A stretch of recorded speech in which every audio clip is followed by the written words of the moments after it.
Here in solidarity with the traditional leadership of the Eastern Cape, all of the traditional leaders, and also the people of the Eastern Cape. Let me just put up front that Action SA's policy about illegal immigration is very clear. If you're in this country illegally and you do anything illegal, you're going to be sent back home. This is the sovereign nation, it's our nation, we love it, and we're protected by a constitution. Now, there's nowhere in our constitution that makes provision for a Nigerian from the Igbo tribe to come and become coronated as a king of the Eastern Cape. But beyond that, the utterances that were made at that coronation is what really galls us as a party, as Action SA. The utterances were that they're establishing a kingship in the Eastern Cape and a homeland.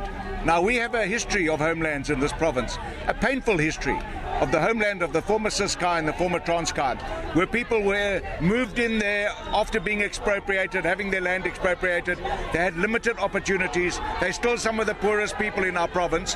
There's no way that a foreign person can be the king in our own land. There's no way. Yeah. There's no way. What do you want to happen? He must fuck off in this country. A diplomatic and social controversy is unfolding in South Africa's Eastern Cape after reports surfaced of the coronation of a Nigerian Igbo king in East London, igniting tensions between local communities and members of the Nigerian diaspora. The incident has triggered a strong backlash from civic organizations and anti-immigration groups who viewed the event as an affront to South Africa's sovereignty and traditional leadership structures. Among those leading the charge are the Independent South African National Civic Organization, Action SA, the Being a Nation and March on March movement, all of whom have mobilized protest in East London, Emondi, demanding a formal investigation. At the center of the uproar is a dispute of what exactly took place on March 14, while critics describe the event as bogus coronation. Igbo South Africa, the apex Igbo social cultural body in the country, has firmly denied that any coronation of a king occurred.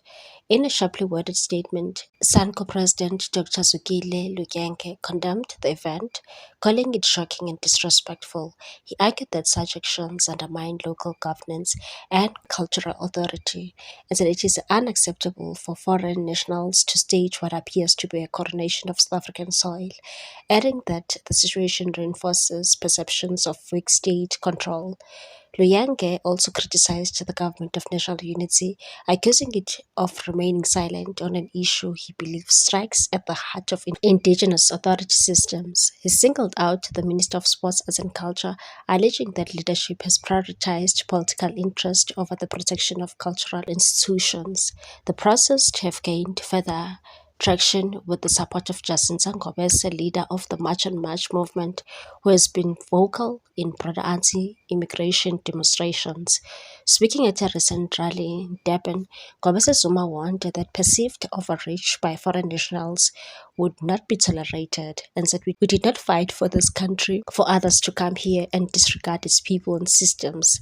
However, ON SA has pushed back strongly against the narrative dominating public discourse. According to the organization, the March 14 gathering was not a coronation, but rather the inauguration of a community leader referred to as in Igwe, a title intended to promote unity and cultural cohesion among Igbo people living in South Africa. The group stressed that the title does not equate to political authority or territorial sovereignty, that the term Igwe in the context does not imply the establishment of a monarchy or any claim over land, adding that the situation has been deliberately misrepresented and politicized to sow division. Despite these assurances, calls for an investigation continues to intensify.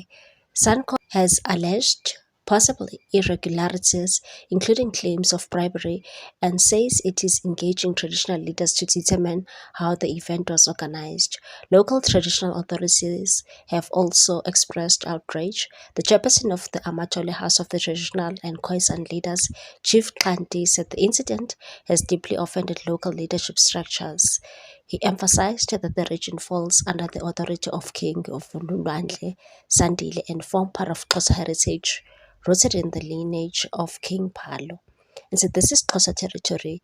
Any act that appears to establish parallel kingship undermines our sovereignty and cultural order. they're coming from, but that's part of the many concerns that we have about foreign nationals and their behavior in this country, and the fact that they use money to change the way or the perception of who they are. Having money to them has become the core of their existence, and the money that they get, other people don't even care if they're getting it the right or the wrong way, and we're very concerned about that as well. It's not the power, it's a government that fails its people, it's a government that doesn't enforce its own laws. Because when we talk about these spother shops, for example, that are mushrooming everywhere, what laws are allowing foreigners to own shops?